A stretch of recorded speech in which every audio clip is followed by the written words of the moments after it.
Hola Unconventionals, I'm Amelia. And I'm JP. And we're sharing our unconventional life with you from Ecuador. And today we're really excited to welcome two very special guests, Sam and Tacha from How to Expat, our neighbors to the north in Medellin, Colombia. Yes, we love watching their videos. They are super informative and we feel like we already know them. Yeah, and we're really excited today because they have agreed to film a segment for our channel about the pros and cons of being an expat in Colombia. So without further ado, let's welcome Sam and Tacha.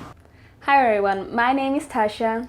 And my name is Sam, and first of all, thanks to Amelia JP for having us on their channel. We're gonna talk about today about the pros and cons of living in Colombia. As I've seen in the videos of Amelia and JP, they haven't been to Colombia yet, so that's why they asked us to cover this topic of pros and cons of living in Colombia as an expat. We are full-time expats in Colombia, more specifically in the city of Medellin, which is one of the larger cities in Colombia. And yes, today we're going to talk about the pros and cons and also why we decided to not live in Ecuador, even though we traveled and even worked a little bit there for around a time span of around 2 months.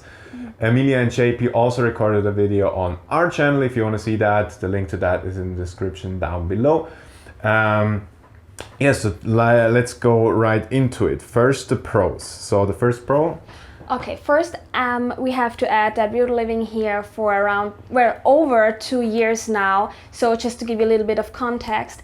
And so yeah, the first pro would be climate. We're from Switzerland, and if you can imagine, Switzerland is pretty cold most of the time. So we were looking for a really nice climate and we found it here in Medellin. Medellin is all year round, like perfect weather, at least for us. So that would be around in degrees Fahrenheit. Oh, that's 75 to 85 degrees Fahrenheit. Throughout the whole year. So we just have 2 seasons, the dry season, the rainy season. But rainy season is pretty okay because usually it just rains in the afternoon and that's pretty much it. So yeah, we love the climate here. Then the next thing we have on our list down here is diversity. So Colombia has a lot of different regions like Ecuador too. We live in the more mountainous Andes region where we have, let's say, better infrastructure than compared, let's say, to the coast. It's a little bit more modern here. Then, as I already said, we have the coast, which is hot. It feels a little bit like Miami, so it's hot, humid. The Caribbean vibe. Caribbean vibe, exactly. Then we have the Pacific Ocean too, which is very rural.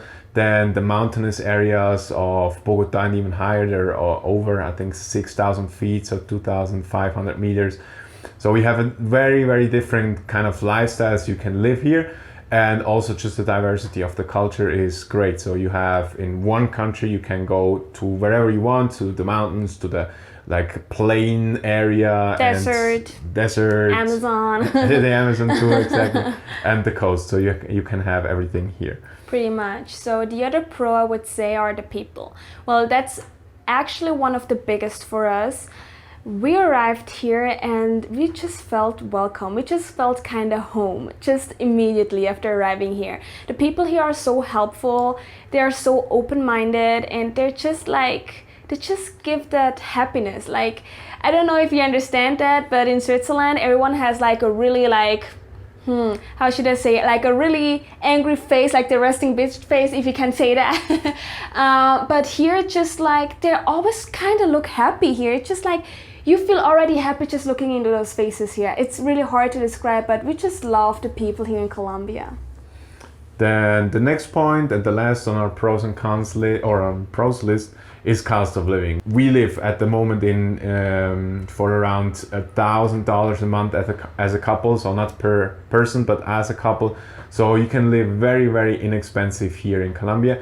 For us, that means that we don't have to work that hard to sustain our lives. Or if you have a pension, that means just the money you get in every month just goes that further or that much more further. So you can afford so much more. So that's our short pros list. So let's go to the cons, because of course every country has their pros and cons. I just want to add in the beginning that the pros way outweigh the cons for living here in Colombia. So that's why we live here full time. But of course, we have some cons, so you want to start with the first one? So the first one is the lack of English-speaking Colombians. So a lot of people that have traveled internationally, most countries or a lot of countries are, but let's say, ready for the tourists that speak English, which is not really the case here. Well, there are some people that speak English, but not really fluent, and it's hard to have a conversation with them. So the best thing would be, if you're planning to live here long term, that you really have to learn Spanish, and you will improve as soon as you get here to the country, because everyone's gonna speak Spanish to you anyway. But just that you know, English is not really a thing here, so you really should speak Spanish to make your way around way easier. Then the next point is pollution. Of course, this just applies to cities, but especially how some of the Colombian cities are designed. They lie in the valleys, let's say Bogota or Medellin, where we live.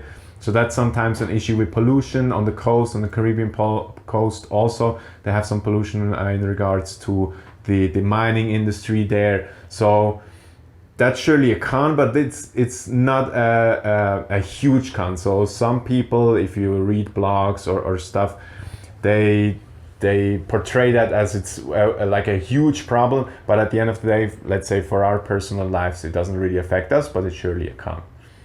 Yeah, so the other one is bureaucracy. So when we arrived here and we started our visa process and all of that, we just noticed that there's so many things we didn't know before we came. So sometimes it really depends on the clerk. You can go twice and they will tell you different stuff.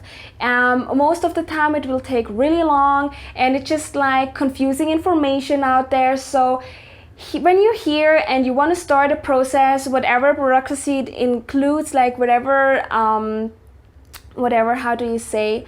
Processes. Let's call it processes.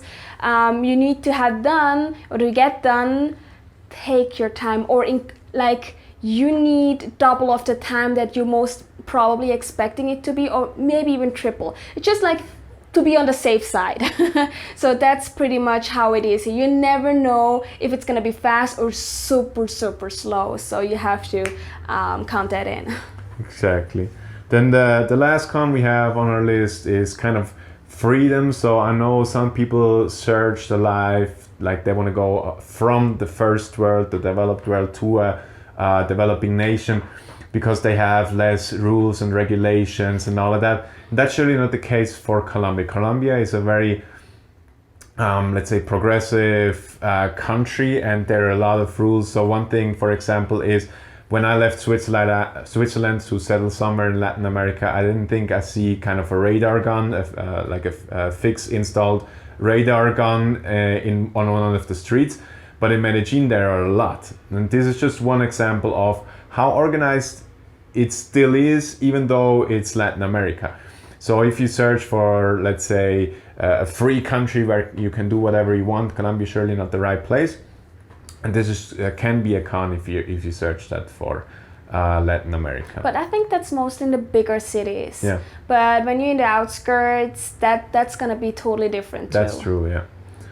Okay, so I think a very interesting topic, especially because Emilia and JP live in Ecuador. Why we decided against living in Ecuador. And the first point is surely, like, we lived or we visited Quito for a little while, and the city was just not, let's say, big enough, exciting enough for us. And too cold. And too cold, that's the other thing. Yeah. Because it's even a little bit colder than Cuenca. And Cuenca, of course, is one of the top expat city destinations in the Americas.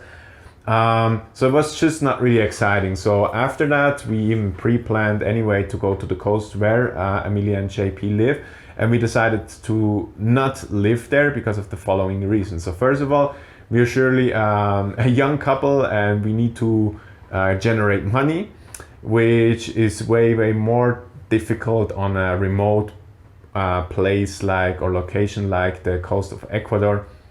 Of course, there's some money to be done, but it's surely not comparable to a bigger city like Quito, or in our example Medellin, or maybe Bogota in Colombia too.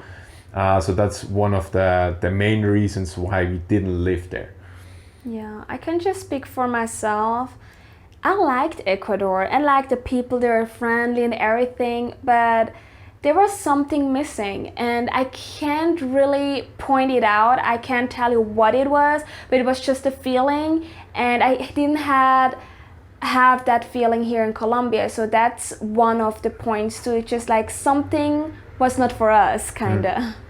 I think another point was just the proximity to a big city. Or even a developed city. So if you live on a coast in Ecuador, which I think is probably the best choice for most people that decide for Ecuador next to Cuenca, obviously, is that you're not really really near a big city. Of course, there is Salinas, but that's not really a big city.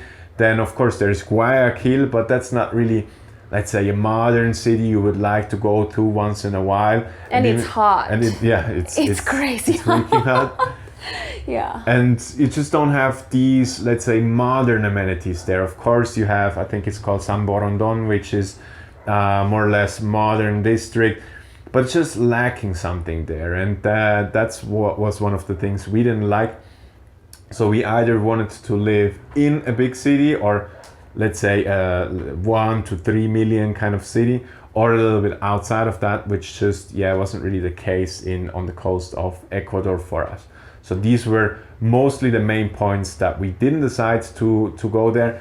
But in retrospect, I have to say the time we spent there was really, it was just full of kind of freedom and tranquility. So we took care of some dogs, and we could go to the beach, and you just had not so many people around, and it's just very, very easygoing. And what other expats told us there is it's a little bit like Costa Rica was 20 years ago.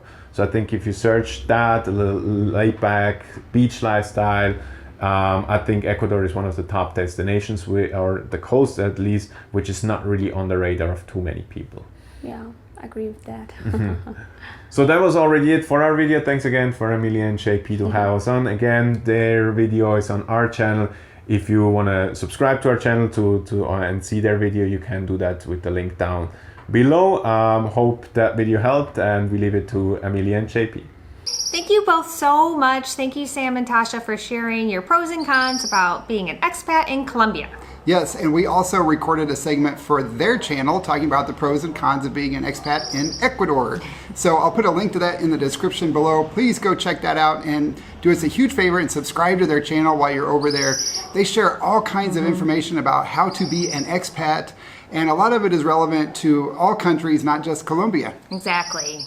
And we do understand your reasons why you chose not to live in Ecuador. Yes, we do. We can appreciate those. Yes, as I like to say, different strokes for different folks. Yeah. All right, guys, I think that's all we have for this video. As always, leave us a like, yes, please, if you enjoyed it. And also put your comments and questions down below, and we will do our best to get them answered. Yes, we hope you have an unconventional day, and we will see you all in our next video. Ciao. Ciao.